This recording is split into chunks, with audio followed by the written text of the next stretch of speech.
O silêncio era uma ilusão no solar imperial naquela noite.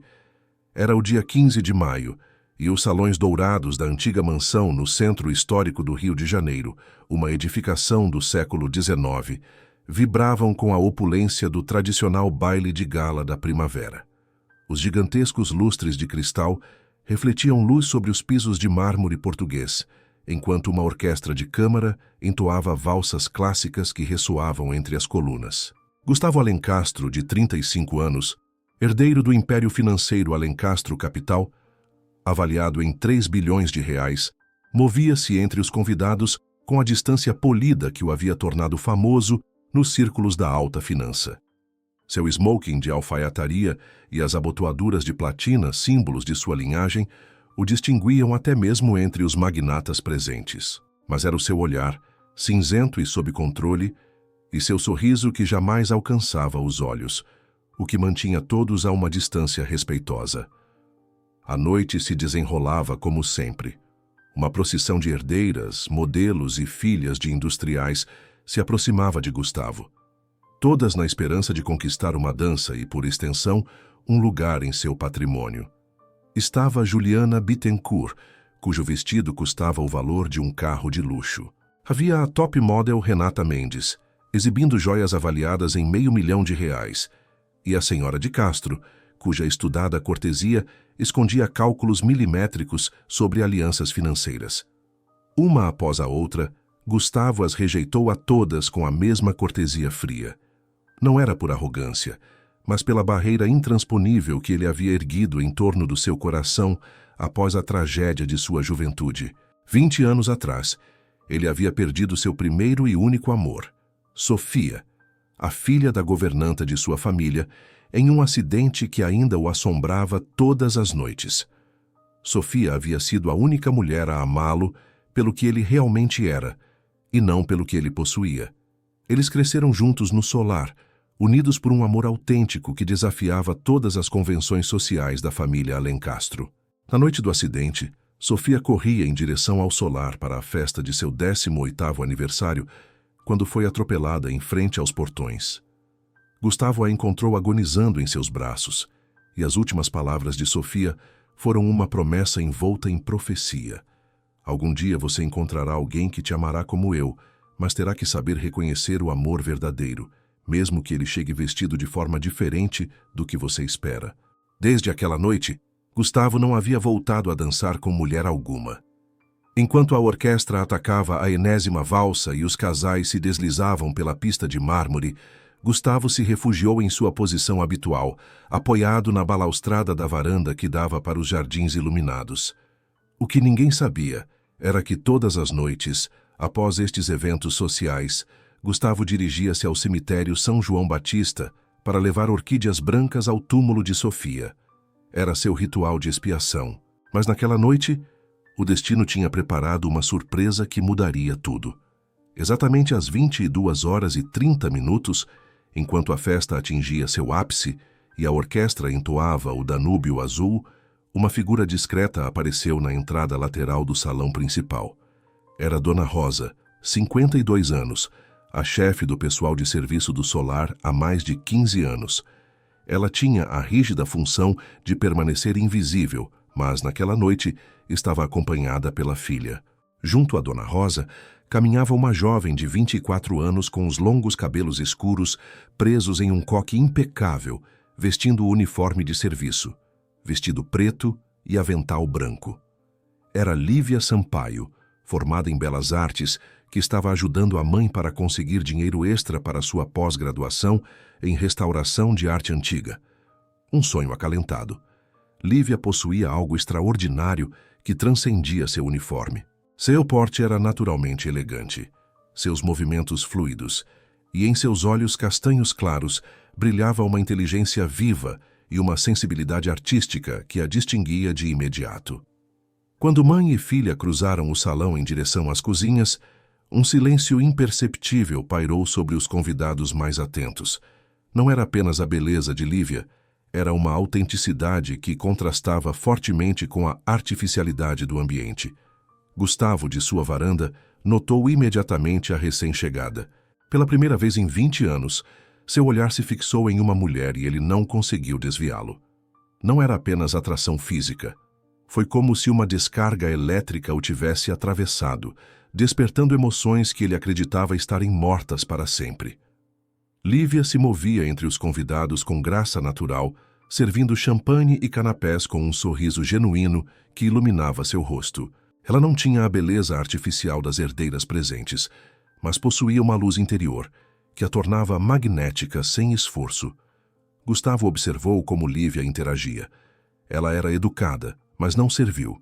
Em um momento, um empresário tentou ser inconveniente, e Lívia manteve a dignidade, afastando-se com classe. O que mais impactou Gustavo foi um detalhe. Ele viu Lívia ouvir uma socialite criticar o vestido de outra convidada.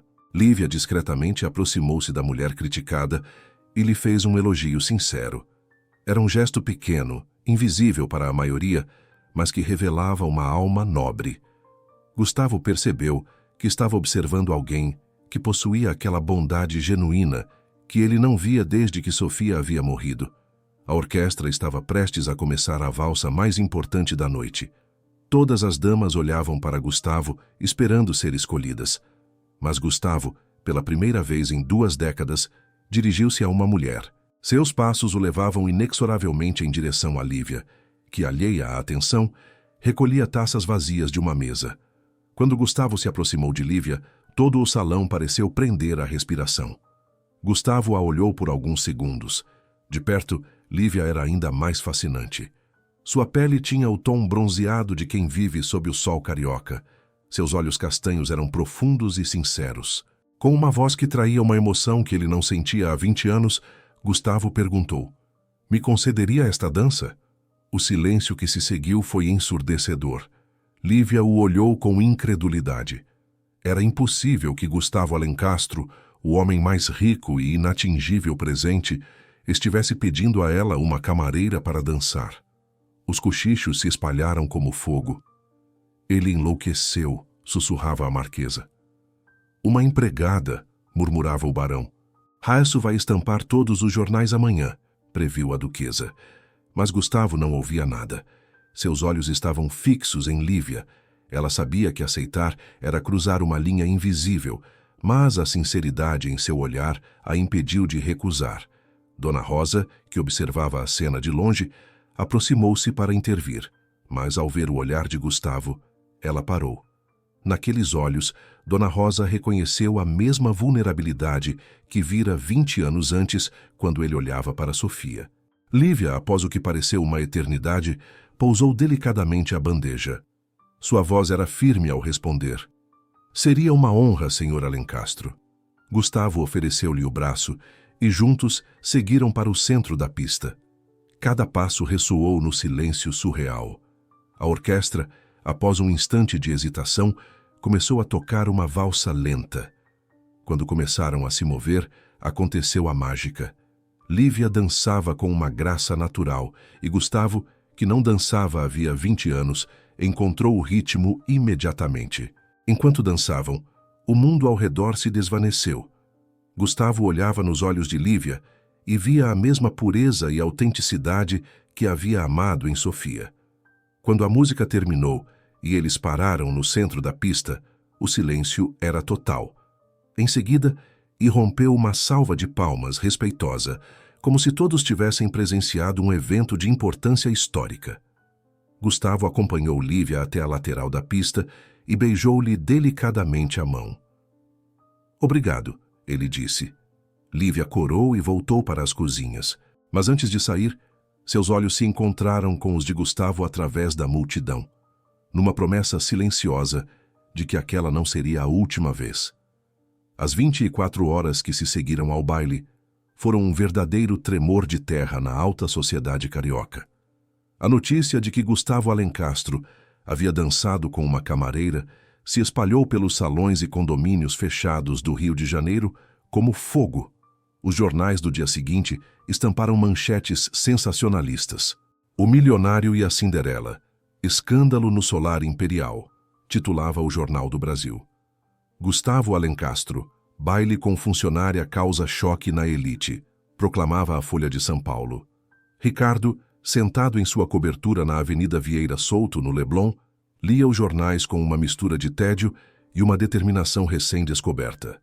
O telefone tocava incessantemente.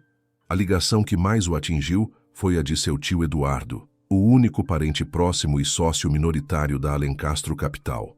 Eduardo, 70 anos, era a encarnação das tradições mais conservadoras. Ele sempre esperou que Gustavo se casasse com uma mulher de sua classe para consolidar alianças e manter pura a linhagem. A conversa foi breve e cortante. Gustavo, espero que tenha noção do espetáculo indecoroso que você ofereceu ontem à noite. Nossa família tem uma reputação a zelar. Mas Gustavo já não sentia o peso das expectativas. Pela primeira vez em 20 anos, ele havia experimentado algo autêntico e não estava disposto a desistir daquilo em nome das convenções. Ele decidiu fazer o que seu coração pedia: encontrar Lívia Sampaio e conhecê-la de verdade. Gustavo não teve dificuldade em obter informações sobre Lívia.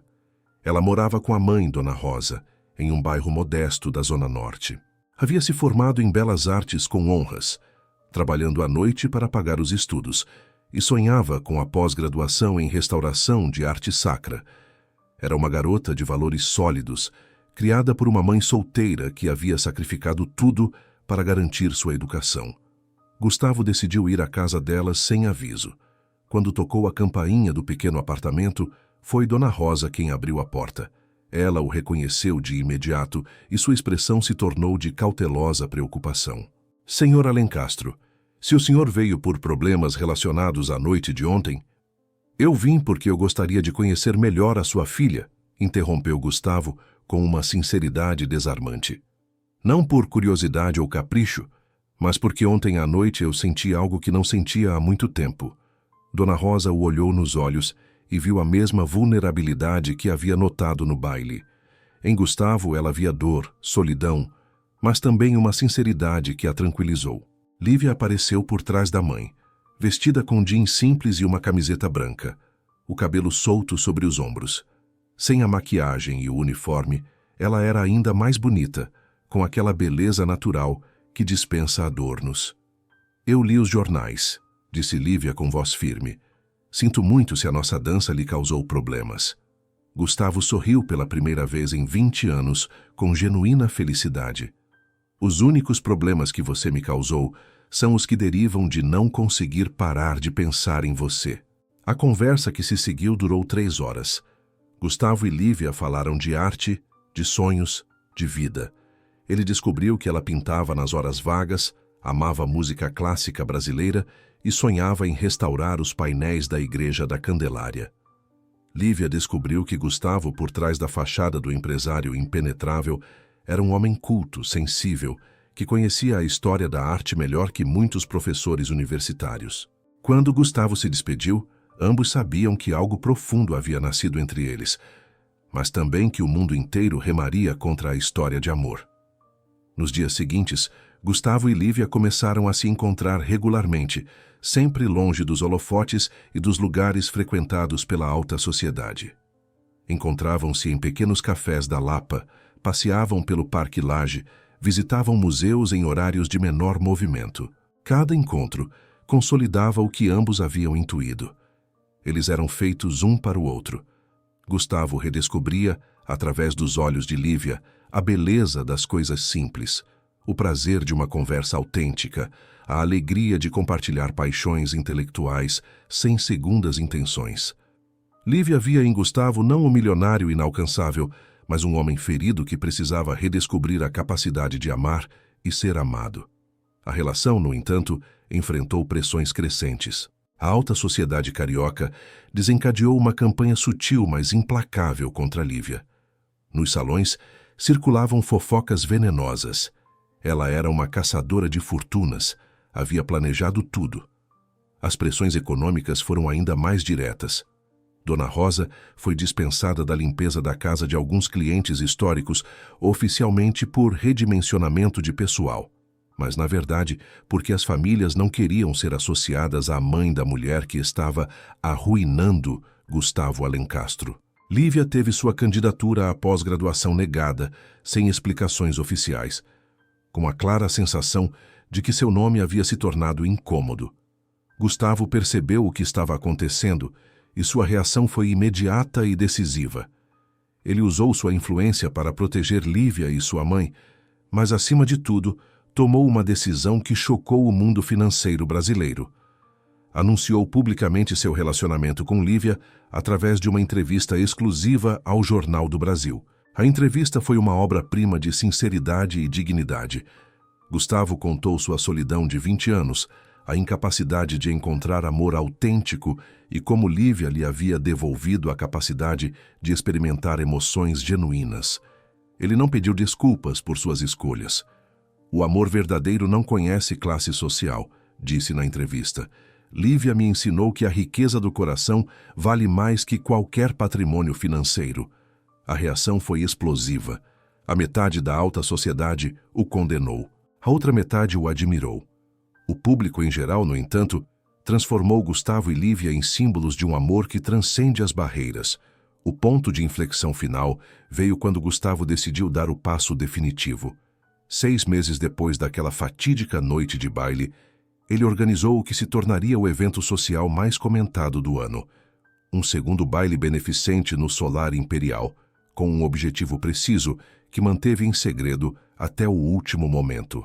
O convite para o segundo baile beneficente, 6 meses após o primeiro escândalo, foi estendido a todas as personalidades mais influentes do Brasil, empresários, políticos, artistas, intelectuais.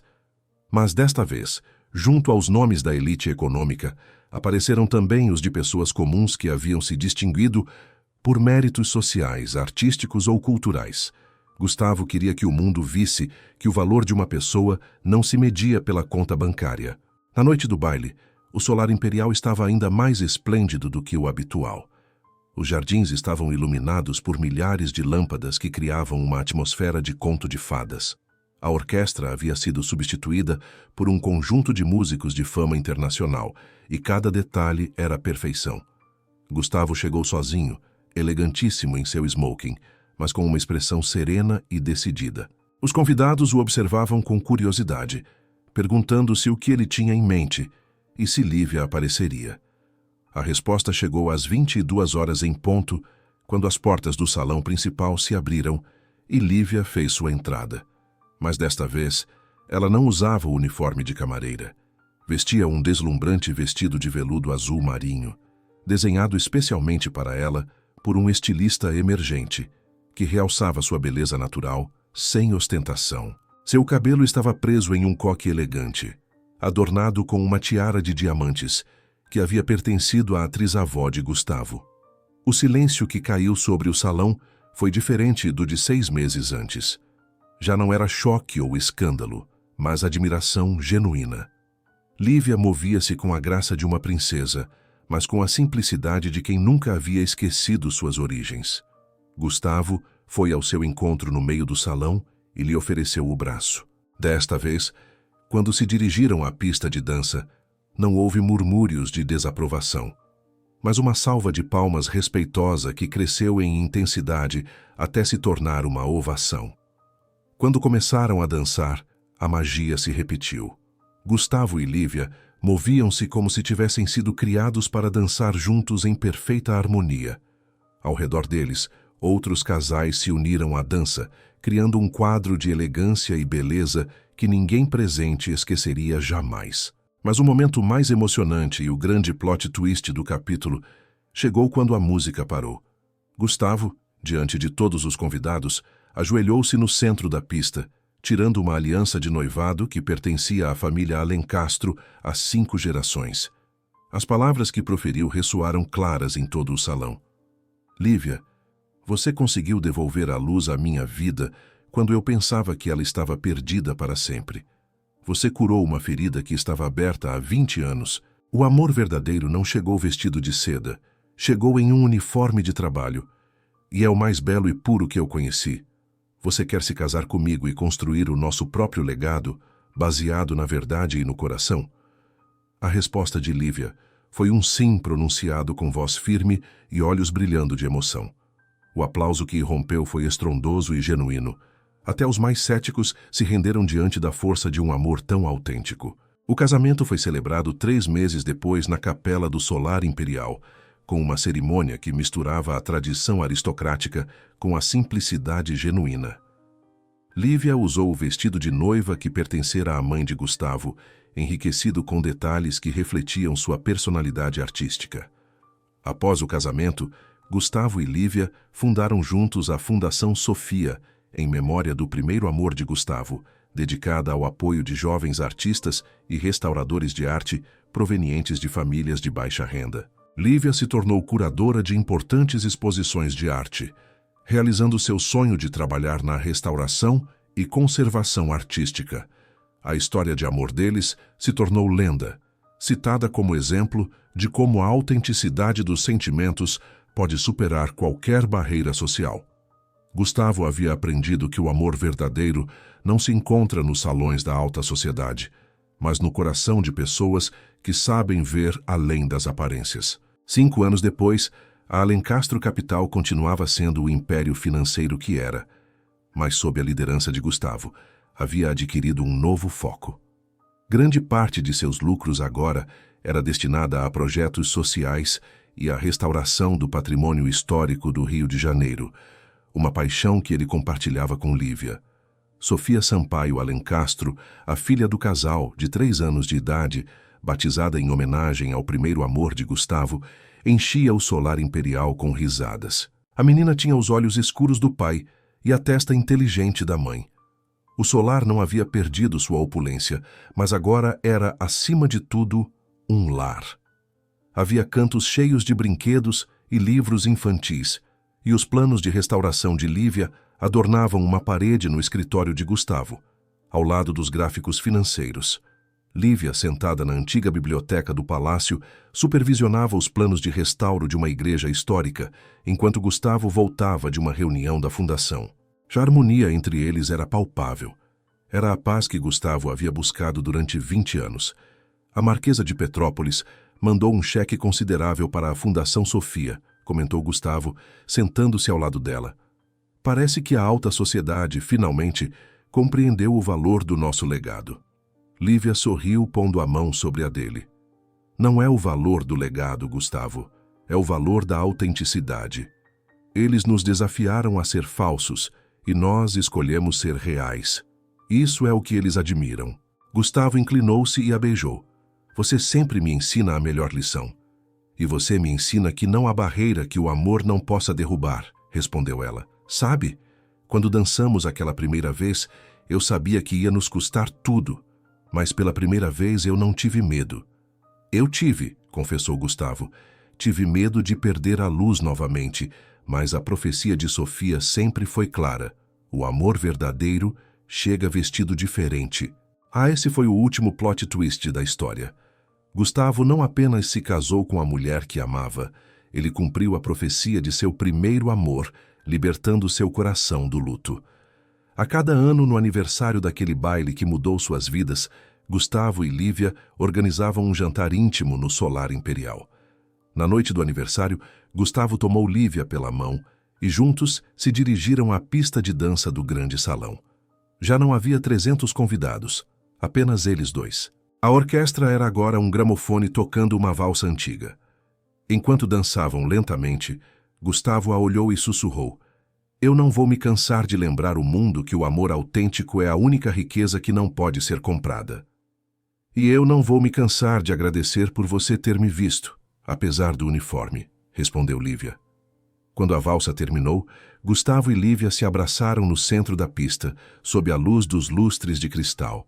Eles haviam demonstrado que o verdadeiro amor não entende de contas bancárias nem de rótulos sociais. Ele se encontra na dignidade, na bondade e na escolha diária de 2 almas. Eles haviam tomado a decisão mais corajosa: construir a sua própria família, o seu próprio legado, com a única fortuna que importava: a do coração.